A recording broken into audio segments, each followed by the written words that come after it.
Swann run the obstacle course, he has a new wrinkle. He's looking always for more speed, and this wide receiver for the Pittsburgh Steelers has shown us a lot already, but this is what he proposes to do on the high jump.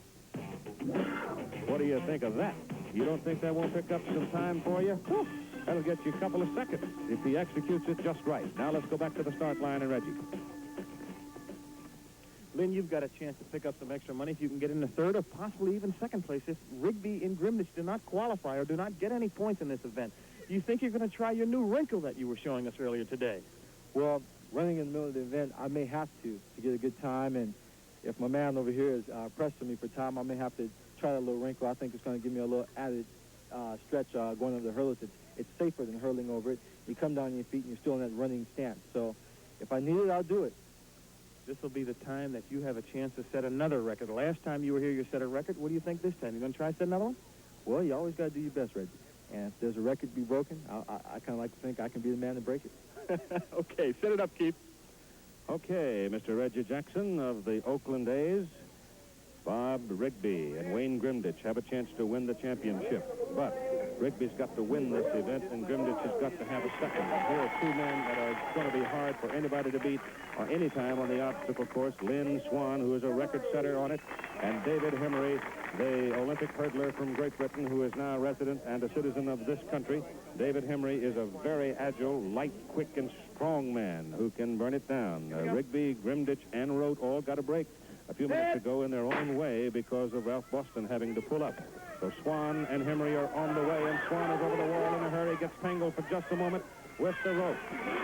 Got to be careful. Lynn gets to going so fast. Sometimes if you just wonder how he escapes mistakes. If he grabs 10 points in this event, then he has a chance to total 29 and get a lot of money. He does his flip coming over the bar, and he clears the hurdles with a very good time. There are no red flags behind him. David Hemery did pick up a penalty. Hemery gets hit with a 5-second penalty for knocking down the high bar. Swan's side of the obstacle course is clean. He was up in the air and started to do his double flip, but I don't think he pulled it off quite the same way that he did. Want to, but nonetheless, let's check it. 24:07 for Lynn Swann, and that has a very good chance to get him into the runoff. The time for Hemery, 29:80, but you're going to have to add some penalty to it. Add 5 seconds of penalty. So Lynn Swann posts a 24:07, and take a look at him in slow motion as we see him come to the water jump. Now he starts to set himself up for the high bar, which is a very troublesome thing. He started to go for the double flip, but he had to arch his back so much he didn't quite get it completed in the way that he wanted. A complete somersault in the air, landing on his feet with what he had in mind. All right. The next heat will be Rafer Johnson, who can fly over this thing, and Brian Oldfield, the big shot putter, and they're just about ready to go. Reggie? The two fastest times, 24:07, 29:80, Swan and Hemery respectively. Let's see what these two big guys can do. Reggie, what do you think? Can that shot putter get through there, all over that wall fast enough? I think the big fella can. He's awful impressive. For a big guy, you don't expect him to be quite as agile, as versatile as he is, but he is a guy that comes up with a lot of surprises. I'm interested to see what Rafer Johnson does because he wants to make a shot. Oh, look at a big guy go up the wall and over already, and Rafer Johnson is too. Call it, Keith. Rafer, of course, a former decathlon champion and just an absolutely great athlete. He's had a little time to get himself honed in a little better shape, and right now Rafer has the lead. Notice how smooth he is. He's over the water. He's over the high bar. Oldfield knocks the high bar down and almost broke it in half. Rafer Johnson has a penalty back on the tires. Brian Oldfield will have 10 seconds, 10 total seconds of penalty. Rafer Johnson will have 5 seconds of penalty, so they are no longer a factor. They are no longer a factor for Bob Rigby and Wayne Grimditch. And guess who gets to run the last heat? That's right, Rigby and Grimditch. Rigby has got to win it in order to beat Kyle Rote. Grimditch, right here, has to have a second. But you can't win it, you can't get second unless you get into the runoff. And right now, the fastest times are Lynn Swann, 24:07, and David Hemery, 29:80. We'll be back in just a moment. Yes, that has been filed here by Bob Rigby, and Wayne Grimditch is standing right here by me. And Wayne, I believe, was the first man to say, hey, wait a minute, let's take a look at it in slow motion and see what happens here. Now, what is the contention, Wayne? I don't really know what the contention is, because I thought I cleared it all right, Keith. So, I don't know. You can't... It looks all right from there. I can't really say. I don't want to gripe about it. So you're objecting only in that you don't feel that the flag was justified, that you might well had... come around here and let's have a look at you. He's a good-looking fella, folks, I'll tell you. That you did not foul on that particular obstacle. Well, that's what my contention is.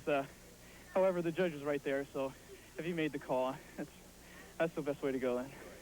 Well, you haven't done so badly, though, young man. Standing next to your old money bags here, though, Kyle Rowe. Little Kyle really came through. No, I told him after he finished, I said, you better have him take a look at it, because I did the same thing in swimming yesterday, and it's always good to double-check. Well, they certainly took a good look at it yesterday. They went through, 8 times they looked at it before they finally made a decision, and they're still arguing about yours. You might win yet. Well, I hate to win in a dispute, you know, that's never settled, but I've had a good time here and really enjoyed it, and looking forward maybe to coming back again and giving it a go. I hope he doesn't come back. He'll tear me up next time. I can just tell already. I tell you, even whether he wins or not, you know, all of us have had such a great time. The competition has been better. And I want to interrupt you right there. Now, just man. hold it. Just whoa. Okay. Because the foul has been upheld. I'm sorry for you. Well, that's okay. Congratulations. Well, I hate for it to be like that, but I'll take it. That's right. Thank you, big guy. So Kyle Rote, with his 33 points, went through an awfully nervous time here, waiting to see what happened between Wayne Grimditch and Bob Rigby in the runoff. I'd like to say, Keith, that I go along with Kyle on that. Everyone here is fierce competition, but everybody was relaxed and in good spirits in between the events. And it was just great. It really was. I was surprised. I've met a lot of good friends here and really loved every minute of it. You probably made friends in a lot of places you never even heard about. Well, thank you. Well, sir, this is your 3rd year, but yet you just slicked in to win that championship, and so you're just going to keep coming back forever till old age gets you. I guess so. That'll make Mary Lynn happy. I really was, you know, had no thought of the 3-year rule. I just wanted to do well and come down here and compete against these guys. And I'm just glad the good Lord's blessed me with so much ability that even when I'm not doing as well as I can, it's still pretty good. There's the trophy that will go to the winner, Mr. Kyle Rote, Jr., and the $25,000 in bonus money plus 33 points, which is worth $300 a point. He's running up such a total that the money man is standing down here getting a very pained expression on his face. Lynn Swann, if he can win the obstacle course now, could jump into 2nd place with 29 points and pick up $15,000 in bonus money. And, of course, 3rd place is worth $10,000 in bonus money. So we're going to have the runoff now between 2 great athletes. Rafer Johnson, the 1960 Olympic gold medal winner in the decathlon, and Lynn Swann, the MVP of Super Bowl 10 and the wide receiver for the Pittsburgh Steelers. Okay, Reggie.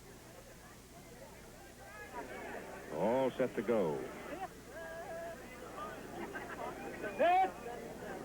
You call it. We got 2 great athletes, and they're going to go after number 1, and we'll see if Mr. Swan can come up with another record performance as he usually does.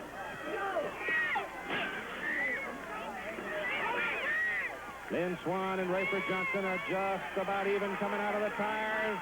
They're on the water together. Here it hangs right here. Rafer knocks down the high bar. He did not get it clean, didn't get a clean jump. He picked up a couple of penalty flags, and he's going to absorb 10 seconds of penalty. So Lynn Swann wins the obstacle course and jumps into 2nd place with 29 points. Kyle Rote is the winner with 33 points. Wayne Grimditch is 3rd with 28.5 points. So Lynn Swann wins the obstacle course, which has become something of his specialty. Preceding a presentation of ABC Sports, recognized around the world as the leader in sports television.